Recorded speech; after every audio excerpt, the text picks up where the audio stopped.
வணக்கம் ஃப்ரெண்ட்ஸ். லட்சுமி அவர்கள் எழுதிய பூக்குழி அத்தியாயம் 25. இந்த சில நாட்களில் அகிலாப்பட்ட மனவேதனையை பெரும் சித்திரவதை என்றுதான் கூற வேண்டும். வந்திருப்பவன் தன் கணவன் இல்லை, ஆள் மாறாட்டம் செய்கிற ஓர் அயோக்கியன் என்ற உண்மையை உணர்ந்து கொண்ட போது அவள் உள்ளம் பட்ட பாடு. அப்படியென்றால் அவள் கணவன் ராஜ்குமார் என்ன ஆனான் என்று எண்ணி ஏங்கி தவித்த தவிப்பு. வந்திருப்பவன் தன் கணவனது தம்பி என்பதும் ராஜ்குமார் கடலில் மூழ்கி இறந்து போனதாக அவன் கொடுத்த தகவலும் பத்திரிகை செய்தியும் அவளை எத்தனை பெரிய துயரத்தில் ஆழ்த்திவிட்டிருந்தன. வெளியே சொல்லிக்கொள்ள முடியாமல் விசாரித்து உண்மையை உடனடியாக கண்டு கொள்ளவும் இயலாத ஒரு பயங்கரமான அவல நிலையில் சிக்கி கொண்டிருந்த அகல்யாவின் உள்ளம் இத்தனை நாட்களும் ஊமையாக தனக்குள்ளே அழுது கொண்டிருந்தது.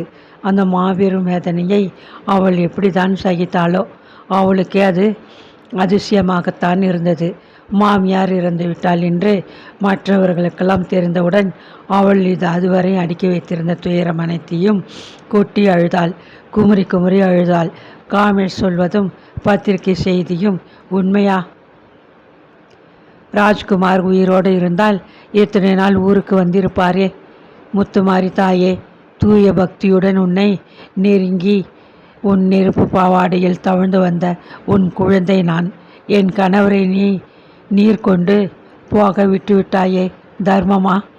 தனக்குள்ளே பலமுறை கேட்டுக்கொண்டு வாய் விட்டு ஓவென்று கத்தி அழுதாள். தரை மீது புரண்டு விம்மி கண்ணீர் வடித்தாள்.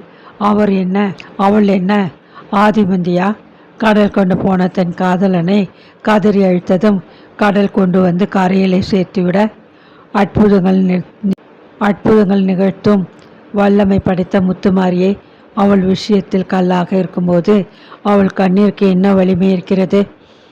தனிமையில் அவளை இப்படி தவிக்க விட்டதற்கு பதில் பூக்குழியில் இறங்கிய அன்றே முத்துமாரி அவளை தீக்கிரையாக்கி தன் பாதத்தில் ஏற்றுக்கொண்டிருக்கலாமே. பலவும் எண்ணி வெடிக்கும் போல அவள் குமரி அழுது கொண்டிருந்தாள்.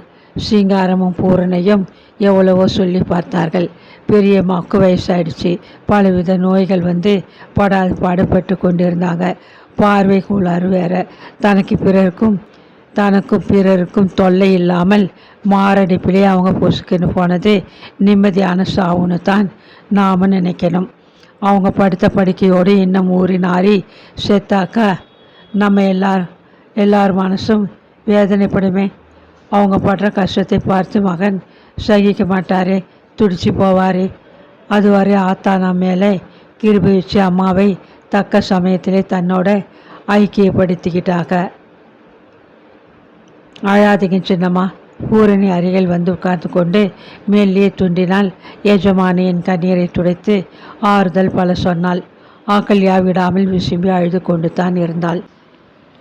பாவம், மாமியார் உயிருடன் இருந்தபோது கட்டி காத்து பல பணிவிடைகள் செய்து உடல் சோர்ந்து போனது போதாது போல இறந்து போனவங்களை நினைச்சி உருகி அழுது இப்படி இழைச்சி துரும்பாக போயிட்டாங்களே சின்னம்மா. இவங்களுக்குத்தான் எத்தனை ஒரு நல்ல மனசு.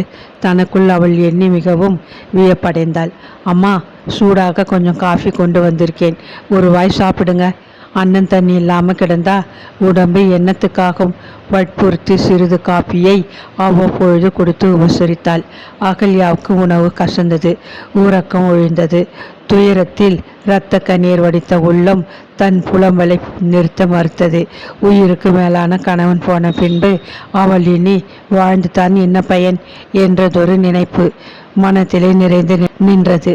11வது நாள் சடங்களை வந்து கலந்து கொள்ள சேலத்திலிருந்து பார்வதி வந்திருந்தாள். ஊருக்கு திரும்பும் முன் அகல்யா உட்கார்ந்திருந்த அறைக்குள்ளே வந்தாள். கரங்களை அன்புடன் பற்றி கொண்டாள். எல்லாம் ஒழுங்காக நடந்தேறிடுச்சு.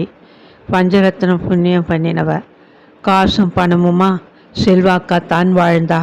ராஜ்குமார் தங்கமான பிள்ளை. தான் தலையெடுத்த பிறகு தாயாரை உள்ளங்கையில் வச்சு தாங்கினான். வீட்டுக்கு வந்த மருமகள் நீ. எல்லாரையும் மிஞ்சிட்ட. பெத்த தாயாட்டம் பஞ்சரத்னத்தை கடைசி வரை வச்சு ஆசையும் அன்புமாக கவனிச்ச. எல்லாம் அவன் மனசுபடியே செஞ்சு முடிச்சிட்ட. இந்த மாதிரி ஒரு பாக்கியம் எனக்கு கிடைக்குமோ கிடைக்காதோ தெரியாது. என் தோழி கொடுத்து வச்சவ. உன்னை போல நல்லதொரு மருமகளை அடைஞ்சா மேன்மையாக போயிட்டா. நீ நல்லா இருக்கணும், பூவும் பொட்டுமா மகராசியாக வாழணும்னு வாழ்த்துறேன். பஞ்சரத்னம் எங்கேயும் போக மாட்டா. வெகு சீக்கிரம் இந்த வீட்டிலேயே ஒரு குழந்தையாக வந்து பிறந்துடுவா. பிள்ளை மருமகள் 2 பேர் மேலேயும் அவளுக்கு உசிறு. பார்வதியின் குரல் தழுதழுத்தது. கலைந்து கிடந்த அகல்யாவின் நெற்றி முடியை மெல்ல ஒதுக்கிவிட்டு அவளை கட்டி தழுவி கொண்டாள். உண்மையை அவளிடம் சொல்ல முடியாமல் அகல்யா விசுவி அழுதாள். அழாதேம்மா, இனி நீ தைரியமா இருக்கணும். இந்த வீட்டை கவனிச்சுக்கிற முழு பொறுப்பும் இனி உன்னுடையதாயிடுச்சே. மனசை தளர விடலாமா? எழுந்து முகத்தை கழுவி கொண்டு ஏதாச்சும் சாப்பிடு. தம்பி ராஜ்குமாரை நல்லா கவனிச்சிக்கோ என்று சொல்லிவிட்டு தன் கண்களை துடைத்து கொண்டு பெருமூச்சுடன் கிளம்பினாள். சடங்குக்கு வந்த யாவரும் புறப்பட்டு போய்விட்டனர். பொழுது அமிழும் வேளையில் அகல்யா முகத்தை கழுவி முடியை வேகமாக சீவி முடித்து கொண்டாள். குங்கும சிமிழை திறந்து விரலில் சிறிதளவு தொட்ட நெற்றி மீது வைத்து கொண்ட போது அவள் மேனி பயத்திலே நடுங்கியது. கண்ணாடியில் தெரிந்த தன் உருவத்தை பார்க்க பிடிக்காமல் வேகமாக திரும்பி ஹாலுக்கு வந்தாள். சுவரிலே பெரிய அளவில் தொங்கிய பஞ்சரத்தின படத்தின் அருகே தரையில் எரிந்து கொண்டிருந்த குத்து விளக்கின் அருகே உட்கார்ந்து கொண்டாள். எத்தனை நாட்கள் தொடர்ந்து இந்த வேஷத்தில் நடக்க முடியும்? கடலில் மறைந்து போன ராஜ்குமார் மரணமடைந்து விட்டிருந்தால் அவள் இனியும் பூவும் பொட்டுமாய் குவீர் என்று புரண்டு எழுந்த கண்ணீரை துடைத்து கொண்ட பொழுது அருகில் காலடி வரிசை கேட்டது. மெல்ல திரும்பி பார்த்தாள். குருநாதனும் அவர் மனைவியும் தனது மகள் அருகே வந்து உட்கார்ந்து கொண்டனர். உன்னை விட்டு போக மனசு இல்லை, ஆனாலும் நாங்கள் இங்கே தங்கியிருப்பது சரியில்லையே. எல்லாம் ஒரு வழியாக முடிஞ்சு போச்சு. இனிமேலே நம்ம வாழ்க்கையை நாமே சீர்படுத்தி போவதுதான் முறை. அம்மா மகளின் தோளை தொட்டு ஆதரவுடன் சொன்னாள். உன் மாமியார் நோயோடு ரொம்ப வேதனைப்பட்டாங்க. மகன் வந்துட்டான் என்கிற மகிழ்ச்சியாவது அனுபவிச்சுட்டு போனாங்களேன்னு நீ மனத்தை தேத்திக்கணும். இனி உன் கணவனை கவனிச்சு கொண்டு நிறைவா நீ வாழணும். இப்படி அழுது உடம்பை கெடுத்துக்கிறதுலே யாருக்கு லாபம்? போனவங்க திரும்பி வர போகிறாங்க. குருநாதன் அன்புடன் கடிந்து கொண்டார். அப்பா என்று விம்மிய அகல்யா அவரது கரங்களை பற்றி கொண்டாள். கட்டுப்படுத்த முடியாத கண்ணீர் புரண்டு பேர்க்கெடுத்து கன்னங்களில் ஓடியது. என்னம்மா நீ ரொம்ப மனசை போட்டு அலட்டிக்கிற? மாப்பிள்ளை கூட மறண்டு போய் வாசலிலே பொழுது முழுவதும் முழிச்சிட்டு நிற்கிறார். பார்க்க சங்கடமாக இருக்கு. நீ கொஞ்சம் மனதை திடப்படுத்திக்கோ. உன் மாமியாருக்கு வேண்டியதை செஞ்சுட்ட. ஏன் இப்படி அழற? தந்தை மகளை அதட்டி கேட்டார். அப்பா, வாசலில் நிற்பவர் உங்க மருமகன் இல்லை. இந்த ஆள் மாறாட்டம் உங்க கண்களில் படவே இல்லையா? அப்பா, அவர் ராஜ்குமாரின் தம்பி காமேஷ் நம்ம எல்லாம் ஏமாத்தி கொண்டிருந்தார். தெரிஞ்சுக்கோங்க, 2 பேரும் என் மாமியாரின் பிள்ளைகள் இல்லை. அதையும் புரிஞ்சுக்கோங்க என்று அலறி அழுது உண்மையை கொட்டிவிட வேண்டும் என்ற ஆத்திரம் அவளுக்கு. ஆனால் இத்தனை நாள் மூடி மறைத்தது ஏன் என்று அப்பா கேட்டுவிட்டால், அவளை பற்றி அசிங்கமாக எண்ணிவிட்டால், அப்பாவின் தவறான கணிப்பை விட சாவு மேலான தண்டனை ஆயிற்று. அம்மா, என்னால் தாங்க முடியலையே. விசுமிய மகள் தாயின் மார்பில் முகத்தை பதித்து கொண்டாள். தாயிடம் கூட சொல்லிக் கொள்ள முடியாத இரகசியமாகி விட்டதே. முத்துமாரி மனம் வேதனையில் வெடித்தது. சிறிது நேரம் அவளது பெற்றோர் கூட இருந்து ஆறுதல் பல சொல்லிவிட்டு கிளம்பிவிட்டனர். எல்லோரும் போன பின்பு வீட்டுக்குள் மயானத்தை போன்றதொரு பயங்கர அமைதி நிலவியது. மாடி நின்று வெளிப்பட்ட காமேஷ் மெல்ல படிகளில் இறங்கி வந்தான். சுவரோரமாக தரையில் அகல்யா உட்கார்ந்திருந்தாள். பூரணி சாப்பாட்டை மேஜை மீது வைத்து போயிருக்கிறாள். எடுத்து போட்டு சாப்பிடு. விரக்தியான குரலில் திரும்பி பார்க்காமல் உத்தரவிட்டாள். ஹாலில் இருந்த விளக்கை தவிர வீடு இருளில் மூழ்கி கிடந்தது. அருகில் வேறு எவரையும் காணவில்லை. துயரத்தின் எல்லையை தாண்டிவிட்ட அகல்யா தன் சூழ்நிலையை பாராட்டவில்லை. தனிமையை கண்டு அஞ்சவும் இல்லை. அசட்டையாக அமர்ந்திருந்தாள். அண்ணே, எல்லாம் முடிஞ்சுவிட்டது. இனி நீ நீடித்து நான் இருப்பதில் அர்த்தமில்லை. அதனால் அவள் நிமிர்ந்து பார்த்தாள். துயரம் கப்பிய அந்த முகம் அவன் மனத்தை நேரடியது. குற்ற உணர்வு நெஞ்சை அழுத்த ஒரு கணம் பேச முடியாது தவித்தான். அண்ணி நான் ஒரு முடிவுக்கு வந்துவிட்டிருக்கிறேன். ஆரம்பத்தில் எனக்கு இந்த வீடு, பணம் எல்லாத்தின் மேலும் ரொம்ப மோகம் இருந்தது உண்மை. ஆனால் இப்போதைக்கு எனக்கு இவன் மீது துளி கூட ஆசை இல்லை. மௌனமாக அவனை வெறித்து பார்த்தாள் அகல்யா. நான் சொல்வதெல்லாம் உண்மை, நம்புங்க. எனக்கு இந்த சொத்தில் எதுவும் தேவையில்லை. இதெல்லாம் இனி உங்களுக்குத்தான் ரொம்ப தேவை. என் கணவர் இல்லாத போது எனக்கு இந்த வீடும் பணமும் முக்கியம்னு நினைக்கிறியா? வறட்சியாக ஏளனமான குரலில் மெல்ல கேட்டாள் அவள். தயக்கத்துடன் வார்த்தைகளை விழுங்கி கொண்டான் காமேஷ். எனக்கு என் கையில் தொழில் இருக்கு. நான் மறுபடியும் வெளிநாட்டுக்கு போய் எப்படியாவது பிழைத்து கொள்வேன். பள்ளி ஆசிரியர் என்கிற பதவி ஏற்கிற திறமை என்கிட்ட இருக்கு. மறக்காதே, அதை வச்சு கொண்டு என்னாலும் பிழைக்க முடியும். காமேஷ் வேதனையுடன் மௌனமாக நின்றான். கணவனை தன் உயிராக பாவித்து வாழ்ந்த இந்த நல்ல பெண்ணுக்கு இப்படி ஒரு துன்பம் ஏற்பட்டது கொடுமையிலும் கொடுமை. தனக்குள் எண்ணி மறுக்கினான். அண்ணி, நான் மட்டமாக நடந்து கொண்டும் நீங்கள் பெரிய மனசு பண்ணி என்னை